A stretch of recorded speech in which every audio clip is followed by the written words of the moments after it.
Hi hello everyone. তো তোমরা সবাই কেমন আছো? আশা করছি তোমরা সকলে অনেক ভালো আছো আর আমিও অনেক ভালো আছি। আর এই ভিডিওটা কিন্তু অনেক দিনের, তোমরা কিন্তু কেউ কোনো কিছু মাইন্ড করো না, তার জন্য ভেরি ভেরি সরি সবাইকে। তো দেখো, আমি কিন্তু আজকে চলে এসেছি হচ্ছে মামা বাড়ি। আজকে আমার মামার ছেলের হচ্ছে অন্নপ্রাশন, আর এখানে আমি এখন দিব হচ্ছে গিফট। আর গিফটে আমি এনেছিলাম হচ্ছে দুটো জামা, একটা ভাইয়ের জন্য একটা হচ্ছে বোনের জন্য। আর দেখো, ভাইয়ের জামাটা কিন্তু বুনু নিয়ে নিয়েছিল কেড়ে, আমার তো হাসিও পাচ্ছিল আর ভাই তো রাগও করছিল, আর দুজনে কিন্তু ভীষণ মারামারি করছিল। আর গিফট পেয়ে কিন্তু অনেক খুশি হয়ে গেছিলো দুজনে। তো এখানে কিন্তু আমরা চার বোনেরা মিলে অনেক অনেক গল্প করছি, মজা করছি।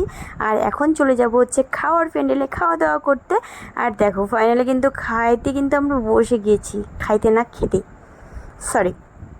তো খাওয়া দাওয়া কমপ্লিট হয়ে গেলে চলে যাবো বাড়ি। টাটা সবাইকে।